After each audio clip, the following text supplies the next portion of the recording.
제가 지난해 초겨울에 함께 모여서 말씀을 나누는 목사님들과 함께 봉화산에 갔습니다.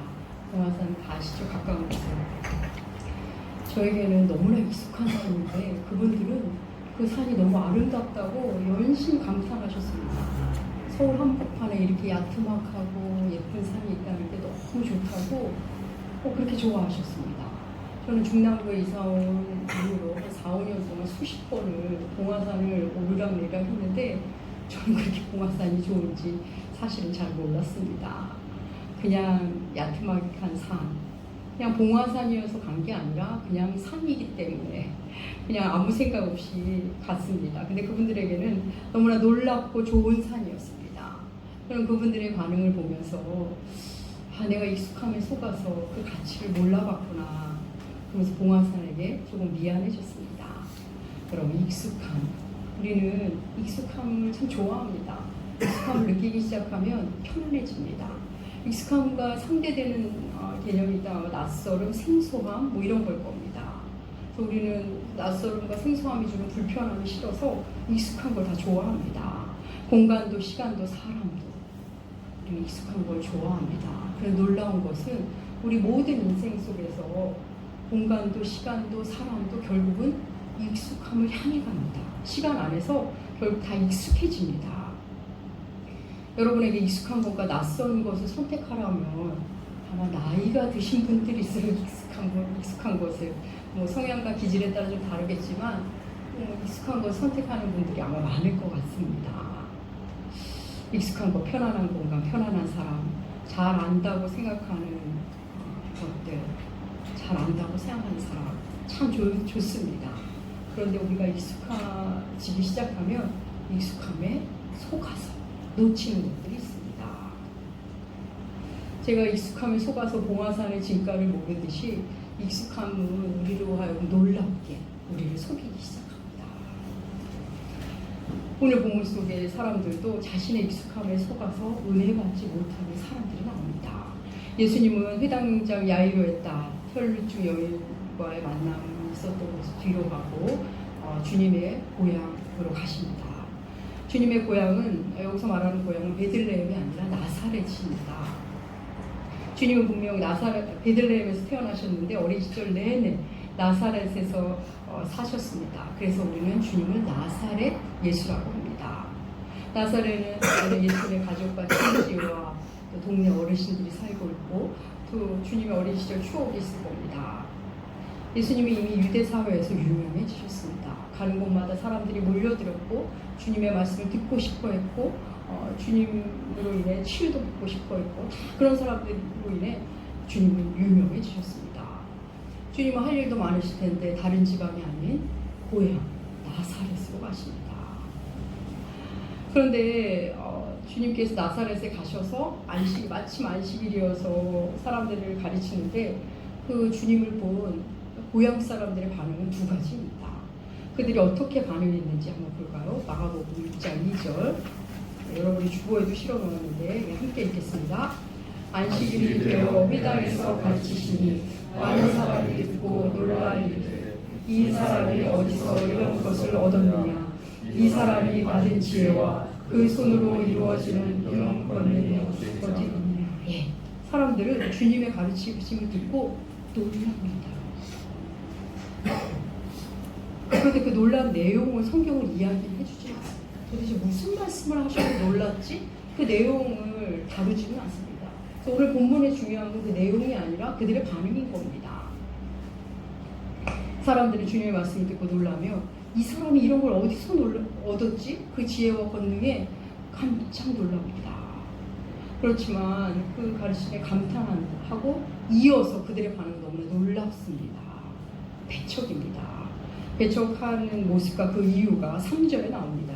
마가복음 6장 3절 그들의 말입니다. 함께 읽겠습니다. 이 사람은 마리아의 아들 옥수가 아니냐? 야고보와 요셉과 유다와 시몬의 형제가 아니냐? 그 너희들이 우리와 함께 여기 있지 아니하냐 하고 예수를 배척한지라.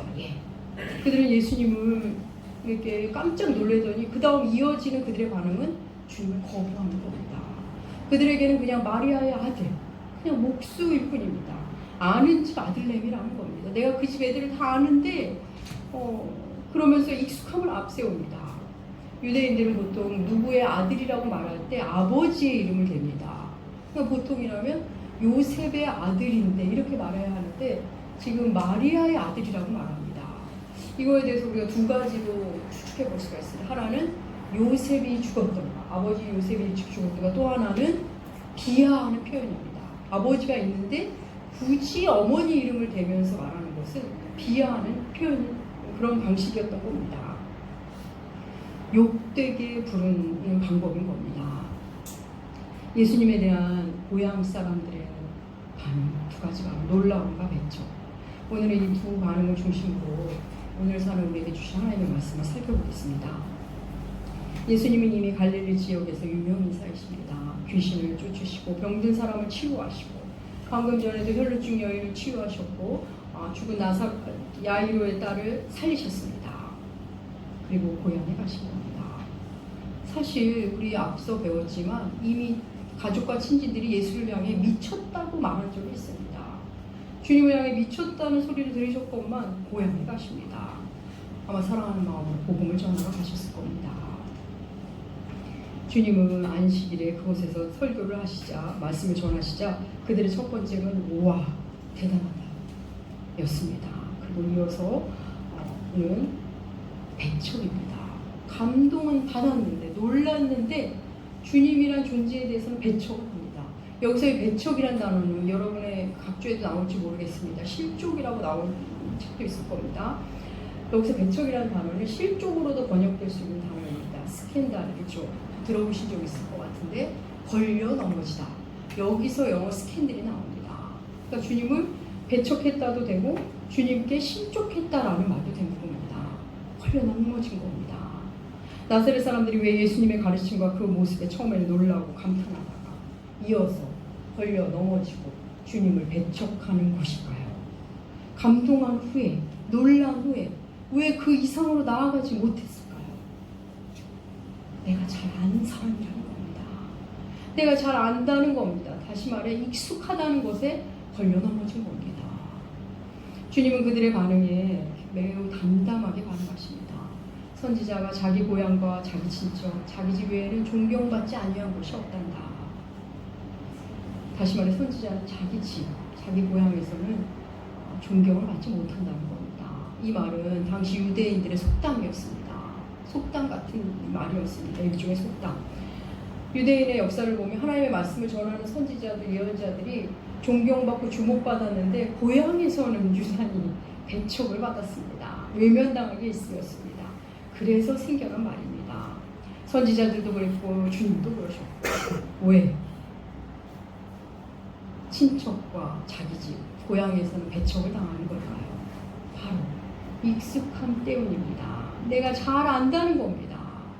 하나님에 대해서 예수님이 가르치신 하나님의 말씀과 능력은 놀랍지만 예수에 대한 선입견을 깨뜨리지 못하는 겁니다. 내가 다 아는데, 내가 다 아는 집 아이인데, 아는 집 자녀인데 저럴 리가 없다는 겁니다. 그래서 예수님을 향한 믿음으로 나아가지 못합니다. 여러분, 익숙하다고 꼭 잘 아는 것은 아닙니다. 잘 알면서 익숙해지는 어떤 것도 있지만 그냥 익숙해졌을 뿐 알지는 못하는 것도 굉장히 많습니다. 오히려 익숙하기 때문에 익숙하다는 것이 함정이 돼서 더 많이 놓치고 더 모르는 경우도 있습니다. 제가 봉화사를 대하는 저의 태도가 그랬던 것처럼 가까우니까 언제든 갈 수 있으니까 그냥 별로 갔습니다. 그냥 잘 안다고 착각했지 착각하는 장소일 뿐이었습니다.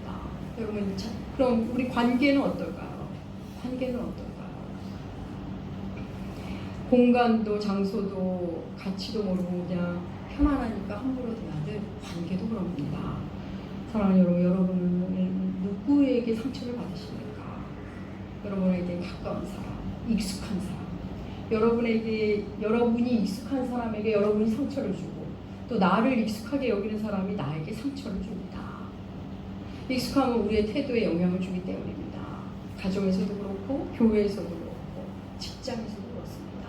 가정에서 엄마는 그래도 되는 사람, 우리 엄마 엄마는 고급스러운 거 거리가 먼 사람? 우리 엄마는 아파도 일어나서 일해야 하는 사람? 우리 아빠 허르드렛 일 하는 사람? 내 남편 그렇게 대해도 되는 사람? 그 집사님 원래 일하는 사람?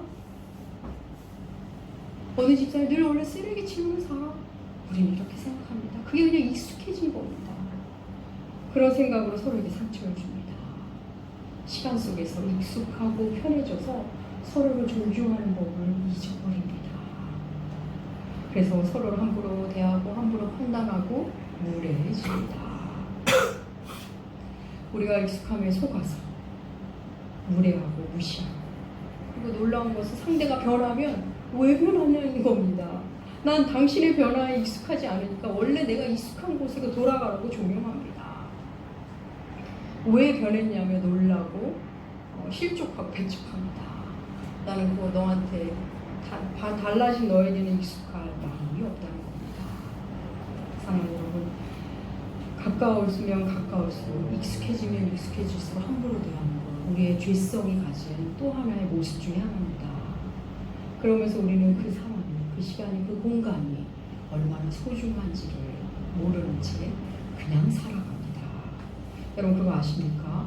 우리가 왜 안 행복하고 왜 이렇게 불평과 불만이 많은지 그 이유 중 하나가 익숙한 것에 속기 때문입니다.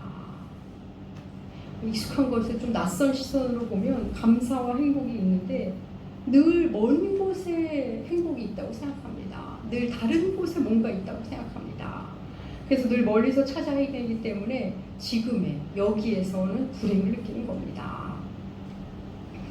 익숙함에 속아서 본질도 잃어버리고 익숙함을 얻어서 우리로 하여금 편견을 만들고 선입견을 만들고 착각을 만들어 버립니다. 늘 보기 때문에 익숙하기 때문에 안다고 착각하는 겁니다. 지금 나사렛 사람들이 주님을 그렇게 생각합니다. 그 집안을, 그를 안다고 착각하는 겁니다. 그럼 우리 여기서 나사렛이라는 동네를 한번 짚고 넘어갈 필요가 있습니다. 왜 예수께서 나사렛에 사셨는지. 나사렛이라는 동네가 얼마나 작으냐면 당시 한 500여 명 정도 살았다고 합니다. 500여 명이라면 그냥 수십 가구 정도, 수십여 채의 집이 모여 사는 아주 작은 마을입니다. 도시 사람들은 이곳의 이름을 들어본 적도 없는 사람들이 많을 정도로 작은 마을입니다. 우리 요한복음에 보면 빌립의 친구 나다나엘을 예수님께 데려가기 위해 나사렛 사람이라는 얘기를 합니다. 모세의 율법에 기록되어 있고 선지자들이 말한 그 메시아가 나사렛 예수더라, 나사렛 사람이더라 하자 나사렛에서 무슨 선한 것이 나올 수 있느냐라고 나다나엘이 반응합니다. 우리 그 반응을 한번 읽어볼까요? 요한복음 1장 45절과 46절 함께 읽겠습니다.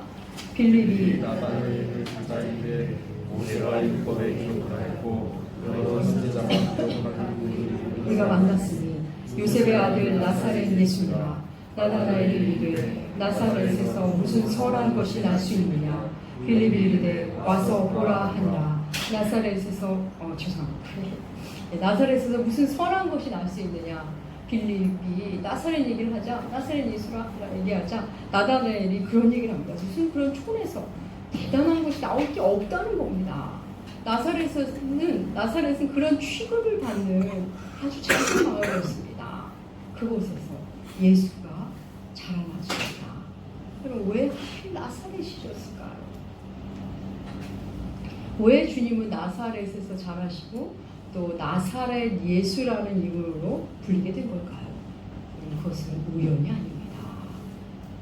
하나님의 섭리 가운데 이루어진 것입니다.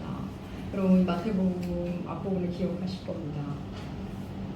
예수께서 태어나실 때, 예수께서 이 땅에 오실 때 당시 왕 헤롯은 2살 이하의 유대인 남자아이를 다 죽이라고 명령합니다.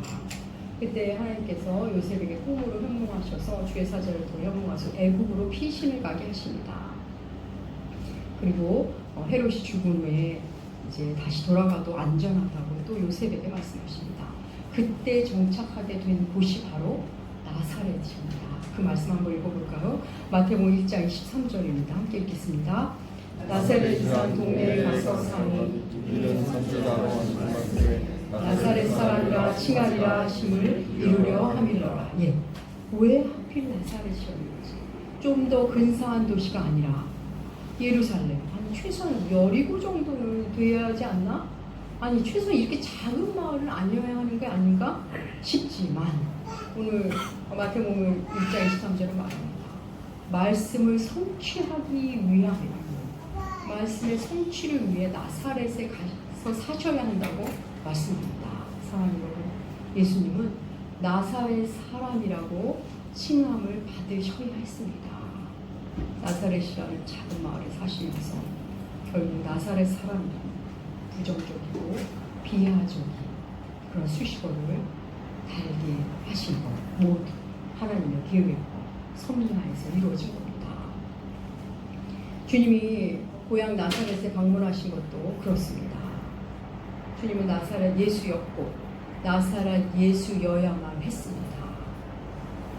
그런데 정작 가장 그 나사렛 사람들이 나사렛 예수를 배척합니다.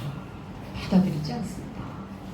우리는 여기서 우리 인간이 갖는 오랜 습성을 만나게 됩니다. 나사렛 사람들은 자기들이 사는 동네임에도 자기 동네를 무시하는 겁니다. 아무리 내가 사는 곳이지만 우리 동네지만 메시아가 우리 동네에서 난다고 말도 안 돼. 하나님 나라가 이런 동네에서 시작된다고 그럴 리가 없어. 그들은 그렇게 생각하는 겁니다.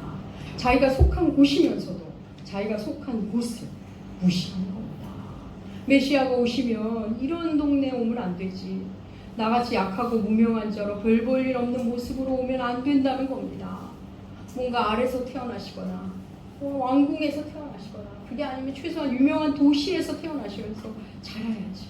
그래야 세상을 구원하시지. 나사렛에서 태어난다 말도 안 돼. 이렇게 평범하면 안 돼. 이렇게 평범하면 안 돼. 탁월하고 뛰어나야 해. 그래야만 내가 마음을 열지. 사랑하는 여러분, 우리는 사람을 향해서도 교회를 향해서도 그렇게 평범한 걸 싫어합니다. 나사렛 사람들은 예수님을 마리아의 아들 목수로 그렇게 부릅니다. 아버지도 없는 가난한 마리아의 아들, 목수에 불과한 예수. 그는 절대 하나님의 아들이어서는 안 된다는 겁니다. 평범해도 부족한데 평범해도 못 미치니 당신이 우리에게 소망이 될 수 있냐는 겁니다. 사랑하는 여러분, 그러므로 하나님은 그 예수를 나사렛으로 보내셨고 나사렛 사람으로 살게 하십니다. 사람들의 기대가 전혀 없습니다. 가장 낮은 자의 모습으로 가장 볼품없게 그 아들을 그곳에서 자라게 하십니다. 사랑하는 우리는 바로 이 나사렛 예수를 믿는 사람들입니다. 바로 이 나사렛 예수 믿음으로 구원을 얻은 사람이고 바로 이 이름으로 기도하는 사람들입니다. 그 나사렛 예수의 마음으로 이 땅에 살아갈 것이고 그렇게 나사렛 예수를 더욱 사랑하게 될 것입니다. 나사렛에서 선한 것이 날 수 있음을 아니 나사렛이어야만 선한 것이 날 수 있음을 믿고 사는 사람들인 우리들입니다. 사랑하는 여러분, 우리가 그 나사렛 예수를 사랑하기 시작하면 이 세상 그 무엇으로도 주님의 그 크심을 담아낼 수 없기 차라리 작은 것을 선택하셔서 그 안에 들어가신 분이라는 놀라운 사실을 만나기 시작합니다. 사랑하는 여러분, 나사렛에서 선한 것이 날 수 있습니까? 날 수 있습니다. 나사렛이어야만 선한 것이 나옵니다. 마리아의 아들 목수, 그가 바로 하나님의 아들인 세상, 그곳이 바로 하나님의 나라입니다. 나사렛 출신임을 부끄러워하지 아니하고 그 낮아짐을 기뻐하는 사람들의 모임이 진정한 교회인 것입니다. 사랑하는 여러분, 내가 예수를 잘 안다고 생각하는 거, 말씀을 잘 안다고 생각하는 거, 우리는 거기에 걸려서 넘어집니다. 그래서 우리 스스로 실족하는 겁니다. 여러분, 예수님 당시 대제사장과 바리새인들, 서기관들이 왜 주님을 못 받아들였죠? 자기들이 하나님의 말씀을 잘 안다고 착각했기 때문입니다. 너무나 익숙한 하나님의 말씀에 속아서 넘어진 겁니다. 우리 역시 그럴 때가 있습니다. 내가 예수를 아는데, 내가 예수의 복음의 사건을 다 아는데 십자가에 못 박혀 죽으시고 부활하셨다는 걸. 근데 그걸 정보로만 압니다. 복음에 그냥 익숙해져서 내가 아는 예수, 내가 아는 그냥 성경 구절, 성경 구절 몇 구절에 그냥 갇혀서 자기 확신에 넘쳐서 알려 하지도 않고 배우려 하지 않습니다. 사랑하는 여러분, 그것은 아는 게 아니라 갇혀 있는 겁니다. 사랑하는 여러분, 하나님은 하나님의 사랑에 익숙해져서 하나님의 사랑을 함부로 대하는 사람들을 향해 진노하셨습니다. 구약의 선지서의 내용이 다 그런 내용입니다. 이스라엘을 그렇게 사랑하셨건만 하나님의 사랑에 익숙해져서 하나님의 사랑을 함부로 대하는 사람들, 그들에게 어떻게 진노하실 것인지를 말씀해 주신 겁니다. 나사렛 사람들은 하나님의 말씀과 권능에 대해 비록 처음에는 신기하고 놀라워했지만 딱 거기까지였습니다. 그리고 주님을 멀리했습니다. 주님과 상관할 마음이 없던 겁니다. 예수님을 주님으로 그리스도로 받아들일 생각을 하지 않습니다. 그저 신기하고 이상한 사람, 그냥 내가 아는 저 사람, 그것에 불과했습니다. 선지자가 자기 고향과 자기 친척, 자기 집 외에는 존경받지 못하는 곳이 없다고 주께서 말씀을 담담하게 하신 것 같은데 사실 주님 마음 안에 당황스러움이 있었던 것 같습니다. 오늘 본문 5절과 6절 함께 읽어볼까요? 마가복음 6장 5절과 6절 한 목소리로 함께 읽겠습니다. 거기서는 아무 운동을 하지 없어 다만 소수의 병자에게 잘하여 지키는 하고 그들이 믿지 않으면 이상이 주께서 그들의 모습을 보고 기이 여기십니다. 그리고는 권능을 행하지 않으셨다가 아니라 권능을 행하실 수 없었다고 마가는 말합니다. 나사렛 사람들은 명확히 선을 그었습니다. 그리고 주님을 그 밖으로 밀쳐냈습니다. 결국 주님은 그곳에서 아무 권능을 행하실 수 없었다고 성경은 우리에게 말합니다. 마치 아무 능력이 없는 것처럼 주님은 아무것도 행하지 않으시고 나사렛을 떠나오십니다. 사랑하는 여러분, 주님의 권능은 우리의 믿음과 우리의 기대라는 배경 위에서 펼쳐집니다.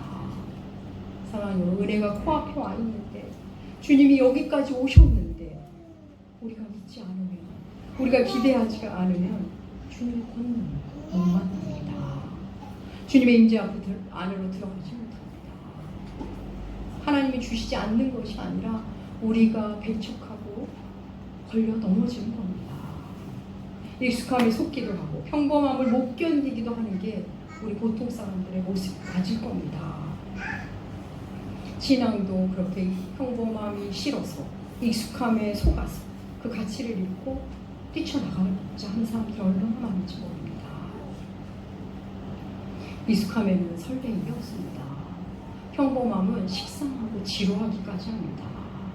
그래서 자꾸 대단한 거, 새로운 거 찾습니다.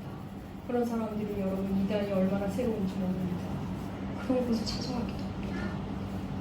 그런데 여러분 그거 아십니까? 나사렛 예수가 내가 아는 익숙함을 벗어 던지고 또 말씀 앞에 엎드리고 나아가면 그러면 알면 알수록 익숙해질 수 없는 분이라는 걸 만나게 됩니다. 만나면 만날수록 놀라운 분이라는 거, 우리가 그분을 알기에 우리 인생은 너무나 짧다는 거, 그것을 만나기 시작합니다. 사랑하는 여러분, 하나님을 향한 우리의 예배도 갈수록 예배다워져야 합니다. 우리들 그냥 사람이 편하고 좋은 그저 익숙한 게 예배가 아닙니다. 편안한 의자와 쾌적한 주차장, 아주 좋은 공간, 그래서 편안하고 익숙해지고, 사랑하는 여러분, 익숙해질수록 우리는 몸과 마음을 더 단정하게 하고 주님 앞에 나와야 합니다. 어쩌면 조금 더 불편하고 조금은 더 조심스럽고 조금 더 신경을 쓰는 그런 예배가 점점 더 돼야 합니다. 익숙해지면 익숙할수록 우리는 하나님을 경외하는 것이 더 필요합니다. 사랑하는 여러분, 놀라움과 설렘만으로 예수와 상관하겠다? 그렇게 할 수는 없습니다. 물론 우리가 말씀을 계속 깊이 파면 그 안에서 주시는 설렘과 놀라움을 계속 만나실 수 있습니다. 여러분이 그것을 맛보기를 축복합니다. 사랑하는 여러분, 나사렛 사람들은 나사렛 출신 예수께 잠시 경탄할 뿐 주님을 함부로 대했습니다. 여러분 어떠십니까? 내가 속한 그 작은 공동체에 무슨 대단한 일이 일어나겠어? 우리 집이 이렇게 엉망인데 우리 가정에 하나님 무슨 대단한 역사를 이루시겠어? 내 남편 맨날 저 모양인데 무슨 하나님 나라를 위해 살겠어? 매일 예배 나가면 그 얘기가 그 얘기인데 뭐 새로운 게 있겠어? 예수 그리스도 내가 20년 믿었는데 30년 믿어봤는데 2020년이라고 뭐 대단한 일 하시겠어? 여러분 그렇게 사시는 것은 아닙니다. 익숙함에 속아 은혜를 던져버리시는 일이 없기 바랍니다. 주님의 임재와 권능, 우리에게 좋은 것을 주시고자 하는 우리 주님, 우리에게 풍요와 풍성을 주시고자 원하시는 우리 주님, 그분이 내 생각과 조금 다르다. 그냥 익숙함에 젖어 내 생각이 옳다는 생각으로 실족하거나 배척하시는 일이 없기를 여러분 바랍니다. 2020년 하나님께서 어떻게 날 다듬어 가실지 기대하십시오. 2020년 끝에 나는 얼마나 더 하나님을 더 사랑하게 될까? 나는 조금이라도 하나님을 더 알아가겠지. 기대하시기 바랍니다. 2020년 날마다 새로움으로, 날마다 낯설음으로 말씀을 만나시고 기대하시고, 그래서 더 알고 싶은 예수 그리스도, 주님을 더 알고 싶습니다. 더 주님을 만나고 싶습니다. 저에게 더 알려주십시오. 그렇게 엎드림으로 더욱 큰 은혜, 주님의 놀라운 권능을 만나시는 여러분들 되시길 축복합니다. 기도하겠습니다. 하나님 아버지 감사합니다. 당신의 사랑이 너무 커서 그 은혜가 너무 놀라워 잠시 놀라지만 곧 익숙해져서 주의 사랑을 함부로 생각하고 사는 것은 아니죠. 하나님, 나사렛 예수, 그분이 바로 우리의 주 그리스도임을 믿습니다. 나사렛 사람들이 범한 그 어리석음을 우리로 범하지 않게 하여 주시옵소서. 주님을 더 알기 원하고 알아가면 알아갈수록 내가 주님을 얼마나 모르고 있는지를 깨달아가는 우리들 나무교회 되게 하여 주시옵소서. 겸손히 낮은 마음으로 은혜를 구함으로 주의 권능을 만나는 우리들 되게 하여 주시옵소서.